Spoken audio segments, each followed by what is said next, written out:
Welcome, everybody. We're on day 15 of the Democrat government shutdown. Not a good day on Capitol Hill, not a good day across America, because real Americans are feeling the pain due to the Democrats' political nonsense. And we want to specifically focus this morning on one area that's gotten a lot of attention and one segment of the population that truly deserves better treatment than the Democrats are giving them, and that is our military.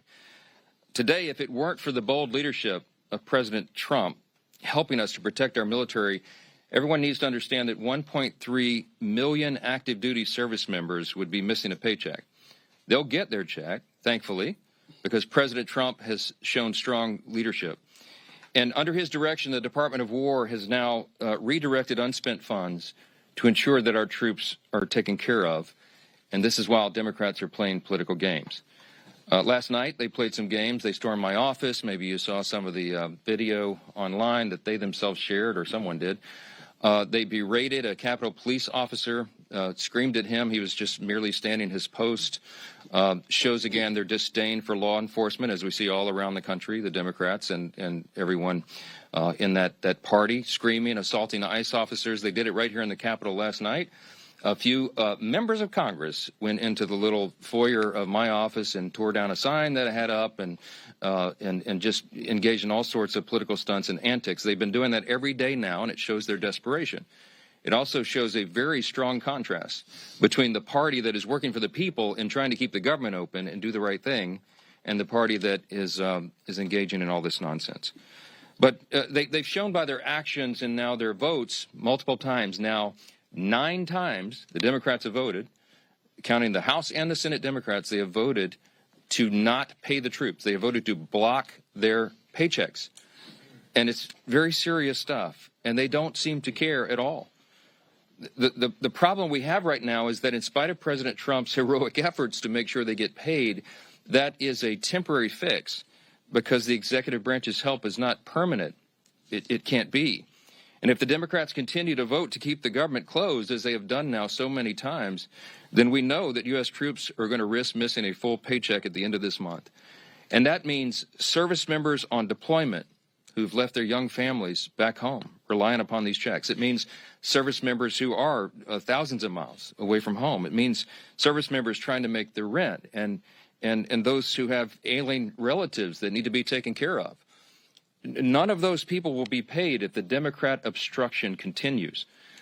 And it should outrage every American because it does us. Democrats in Congress, again, have voted 9 times. Here's the tally. Every single time the Republicans have voted to pay the troops, and by the way, all other federal employees, federal workers, and the Democrats have voted over and over to stop it. And the depressing irony of this, on this particular subject, among all others, is that the most pro-shutdown Democrats actually represent the most active duty service members back home, whom they have taken hostage in this insidious political game. And I want to give you a couple of examples, and this is the actual statistic of the 10 states with the largest military populations. 6 are represented each by 2 Democrats in the Senate who are withholding the paychecks. Here's the list. In California, it's home to 157,000 active duty personnel, the most in the country. Those stationed at Fort Hunter Liggett and Camp Pendleton and Edwards Air Force Base and Vandenberg Space Force Base and others will all miss a paycheck at the end of the month if Democrat obstruction continues. Now, this is worthy of note. Both California senators, Adam Schiff and Alex Padilla, are gleeful about this government shutdown. They agree with Chuck Schumer when he said very candidly just a few days ago, every day of the shutdown gets better for us. Who's the us? He's talking about Democrats. He thinks this is assisting their party and giving him political cover so he doesn't attract a Marxist challenger in his next Senate reelect. That's what this is about. So he thinks the government shutdown is allowing him to show a fight against President Trump and Republicans, and he is happy about that. And so are Adam Schiff and Alex Padilla, while service members are going without paychecks. Virginia is home to 119,000 active duty personnel. It is the second most in the country. Those stationed at Naval Station Norfolk, Quantico, and Fort A.P. Hill, and others will miss paychecks at the end of this month if this is not resolved. Both Virginia senators, Tim Kaine and Mark Warner, are playing political games with the paychecks of 119,000 service members. Georgia Georgia's home to 65,000 active duty personnel. It's the 6th most in the country. Those stationed at Fort Benning, Fort Stewart, Moody Air Force Base, and others will miss paychecks. And just last week, this is so aggravating to us. It's so frustrating to us. It's so wrong. We saw service members waiting hours in lines wrapped around the block at Georgia food pantries. And meanwhile, you've got both Georgia senators, John Ossoff and Raphael Warnock, have now voted 8 times against paying those heroes. In Washington, the state of Washington is home to 57,000 active duty personnel. It is the 7th most in the country. And those stationed at Fairchild Air Force Base and Naval Base Kitsap, Joint Base Lewis McChord, and others will miss paychecks. Both Washington senators, Patty Murray and Maria Cantwell, have repeatedly voted against pay for service members in the Evergreen State. Hawaii is home to 43,000 active duty personnel. It is the 8th most in the country. Those stationed at Joint Base Pearl Harbor Hickam, the Schofield Barracks, and others will miss paychecks. And both Hawaii senators, Mazie Hirono and Brian Schatz, have voted against paying soldiers stationed in Hawaii. And by the way, many of them are thousands of miles away from their families. Colorado is home to 35,000 active duty personnel, the 10th most in the country.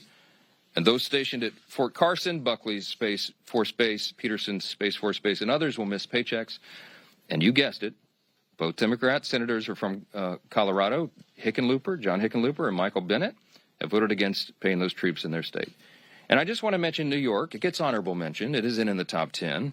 But the Empire State is home to 17,000 active duty personnel, the 17th most in the country. Those stationed at Fort Drum and Fort Hamilton and others will miss paychecks. And sadly, both New York senators, Kirsten Gillibrand and the architect of the shutdown himself, Chuck Schumer, can barely hide their delight that the government is closed and troops are not being paid. I will just say this.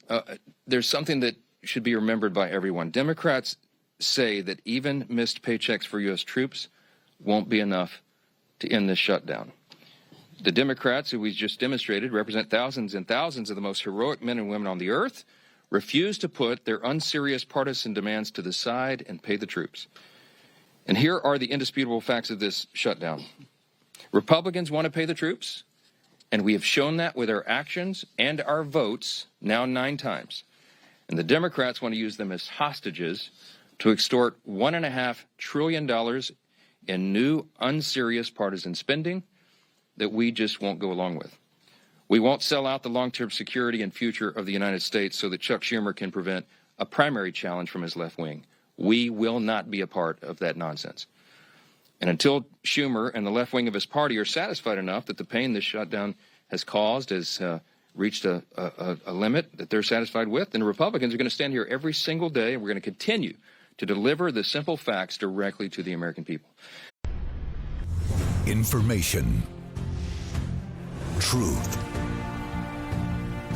is freedom. Is Newsmax. It's real news for real people.